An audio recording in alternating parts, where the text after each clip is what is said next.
안녕하십니까. 공인중개사 한남수TV입니다. 이 강의는 벌써 상가건물 임대차보호법 제9강이네요. 이 강의에서는 본법 제10조 8호에 나와 있는 차임연체와 계약 해지에 대한 내용입니다. 10조 8호에서는 상가건물의 임차인이 3기의 차임액을 연체하면 계약을 해지할 수 있다. 이렇게 명시가 되어 있습니다. 이 강의에서는 차임 연체에 따른 계약 해지에 대한 내용을 상세하게 정리를 해드리겠습니다. 끝까지 시청하시면 이 내용을 완전히 숙지하시는데 많은 도움이 될 것으로 확신합니다. 끝까지 시청하시고 구독과 좋아요 버튼 꼭 부탁드리겠습니다. 그러면 지금부터 차임의 연체와 계약 해지에 대한 내용을 다음과 같은 목차로 설명을 드리겠습니다. 첫 번째는 민법 제618조와 633조에 나와 있는 임차인의 차임지급 의무에 대해서 설명을 드리고, 두 번째는 차임연체와 계약 해지에 대한 내용을 명시하고 있는 상가건물 임대차보호법 제10조 8호에 대한 내용을 소상하게 살펴보겠습니다. 다음 세 번째는 이 10조 8호에 대한 내용을 좀 상세하게 세부적으로 해설을 해드리겠습니다. 첫 번째는 3기 연체 차임액의 의미에 대해서 설명을 드리고, 두 번째는 차임의 연체와 계약 해지에 대한 내용은 상가건물 임대차보호법에서 일반적으로 적용하고 있는 지역별 환산보증금의 제한을 받지 않는다. 이 내용에 대해서 설명을 드리고, 또 세 번째는 차임 연체로 인한 해지 조건을 더 강화해서 특약을 맺었을 때 그 특약의 효력이 있는지 여기에 대해서 살펴보고, 또 마지막 네 번째는 Q&A를 통해서 보증금과 차임의 관계를 설명을 드리겠습니다. 그러면 지금부터 본론 설명을 드리겠습니다. 첫 번째, 임차인의 차임지급 의무에 대해서 나와 있는 민법 조항을 살펴보겠습니다. 첫 번째는 임차인은 임차 상가 건물의 사용 수익의 대가로 임대인에게 차임을 지급해야 된다. 이 내용은 민법 제618조의 내용입니다. 다음 두 번째는 차임의 지급 시기에 대한 약정이 별도로 없는 경우에는 매월 말에 지급한다. 민법 제633조에 나와 있는 내용입니다. 별도로 설명은 필요 없을 것 같습니다. 다음 두 번째는 차임 연체와 계약 해지에 대한 내용을 명시하고 있는 상가건물 임대차보호법 제10조 8호에 대한 내용을 알아보겠습니다. 법 조항을 다시 한번 살펴보시죠. 제10조 8호 차임 연체와 계약 해지에 대한 내용입니다. 보시면 임차인의 차임 연체액이 3기의 차임액에 달할 때에는 임대인은 계약 해지를 할 수 있습니다. 이 내용이 상가건물 임대차보호법 제10조 8호에 대한 내용이고요. 다음 슬라이드에서는 이 연체액 3기의 차임액이 어떤 의미인지 구체적으로 살펴보도록 하겠습니다. 다음은 세 번째로 전 슬라이드에서 말씀드렸던 10조 8호에 대한 내용을 세부적으로 설명을 드리겠습니다. 먼저 3기 연체 차임액의 의미에 대해서 예를 들어서 구체적으로 설명을 드리겠습니다. 월 차임액이 100만 원이에요. 그리고 1월분과 2월분을 연체했습니다. 그 다음에 3, 4, 5월분은 정상 납부를 했어요. 그리고 나서 6월분을 또 연체를 했습니다. 이렇게 되면 연체 합계액이 300만 원이라는 얘기예요. 이때 계약 해지를 할 수 있다는 얘기입니다. 보시면 연체된 차임액이 금액 기준 합계액이 300만 원에 이를 때 계약 해지를 할 수 있다. 연속해서 연체를 하든 이 예와 같이 띄엄띄엄 연체를 하든 관계없이 계약 기간 내 통틀어서 연체 합계액이 3기에 해당하는 300만 원이 되면 계약을 해지할 수 있다는 얘기예요.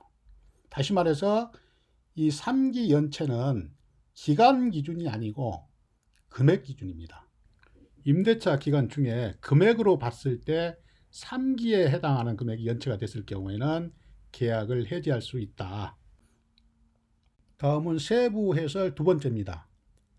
상가건물 임대차보호법에서는 임차인의 보증금이 지역별 환산보증금 범위 내에 들어와야 이 법의 보호를 받을 수 있다.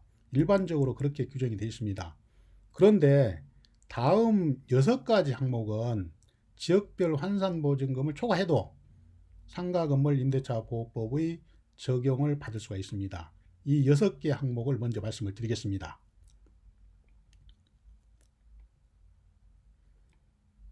지역별 환산보증금 제한액을 초과해도 이 법의 보호를 받을 수 있는 항목 6가지입니다. 첫 번째는 임차인의 계약갱신 요구권, 두 번째는 대항력, 세 번째는 차임 및 보증금 증감 청구권, 네 번째는 권리금 관계, 다섯 번째는 표준계약서 작성, 여섯 번째 차임 연체와 계약 해지.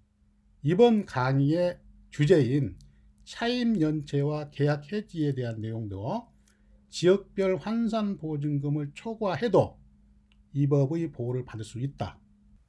이렇게 본법 제10조 8호에 나와 있는 차임 연체와 계약 해지에 대한 내용은 지역별 환산 보증금을 초과해도 보호를 받을 수 있다. 이 법의 적용을 받는다. 이런 얘기입니다. 이어서 세부 해설 세 번째입니다. 차임 연체로 인한 해지 조건을 더 강화해서 특약을 맺었다. 그러니까 해지 조건을 강화했다는 얘기는 임차인한테 불리하다는 얘기죠. 이렇게 임차인한테 더 불리한 내용이 특약으로서의 효력이 있는지에 대한 내용을 살펴보겠습니다. 자, 보시겠습니다. 임대차 보호법은 강행 규정입니다. 따라서 이에 위반하는 약정으로서 임차인에게 불리한 것은 무효입니다. 이 내용은 잘 알고 계시죠? 원칙적으로 10조 8호에는 3기 차임을 연체하면 임대인이 계약을 해지할 수 있다. 이렇게 명시를 하고 있어요. 그런데 그 특약에 1회분의 차임을 연체한 경우에는 계약을 해지한다. 임차인한테 너무 불리하죠. 이 특약은 무효입니다. 그 다음 두 번째는 3회 이상의 연체가 있으면 해지의 의사표시가 없어도 계약이 자동으로 종료된다. 이것도 임차인한테 너무 불리한 상황입니다. 3회 이상의 연체가 있으면 임대인은 임차인한테 내용증명으로 계약의 해지 의사표시를 하고 일정한 기간이 지나면 계약을 해지할 수 있도록 되어 있습니다. 그런데 3회 이상 연체가 되어 있다고 해서 자동으로 계약이 종료된다. 이거는 임차인한테 일방적으로 불리한 것이다. 따라서 효력이 없다는 것이에요. 그럼 네 번째로 지금까지 설명드렸던 내용을 질의응답을 통해서 점검을 해보는 시간을 갖도록 하겠습니다. 질의응답 내용은 이렇습니다. 차임을 낼 수 없을 정도로 영업이 안 돼요. 그래서 월세를 줄 수가 없습니다. 이럴 때 임차인이 임대인한테 지금 월세를 낼 수 있는 형편이 안 되니까 내가 줬던 보증금에서 그 월세를 좀 까자. 이렇게 임대차 기간 중에 요청을 할 수 있는지 그 요청이 적정한지에 대한 내용입니다. 질문을 보시면 중학교 앞에서 분식집을 운영 중인 사람이 있어요. 그런데 방학이 되자 등교하는 학생들이 없어서 장사가 전혀 안 됩니다. 분식집 주인은 임대인에게 방학 기간 중에 차임을 보증금에서 좀 공제를 하자. 이렇게 얘기를 해요. 이 얘기가 적절한 것인지 여기에 대한 점검을 해보도록 하겠습니다. 이어서 질문에 대한 답변 요지입니다. 보증금이 있다고 해서 임대차 기간 중에 차임을 보증금에서 공제하겠다. 이렇게 요청하는 것은 맞지 않다. 따라서 보증금이 있다고 해서 차임을 안 냈을 때 연체의 책임에서 벗어날 수 없다는 얘기예요. 그 답변 내용을 정리해서 설명을 드리면 임대차 보증금은 임차인이 목적물을 임대인에게 인도할 때까지 발생하는 임대차에 따른 임차인의 모든 채무를 담보합니다. 그러나 보증금이 모든 채무를 담보한다 해서 임차인이 그 보증금이 있다는 것을 이유로 차임 지급을 거절하거나 그 연체에 따른 채무 불이행 책임을 면할 수 없다고 1994년 대법원이 판결을 했습니다. 그 내용을 잘 한번 더 음미를 해 보시기 바랍니다. 보증금이 있다고 해서 차임을 안 내고 또 차임을 안 내므로써 연체의 책임에서 벗어날 수 없다. 연체란 얘기예요. 그 내용을 잘 아시기 바랍니다. 시청자 여러분, 지금까지 상가건물 임대차 보호법 제10조 8호에 나와 있는 차임 연체와 계약 해지에 대한 내용을 소상하게 설명을 드렸습니다. 좀 도움이 되셨는지 모르겠습니다.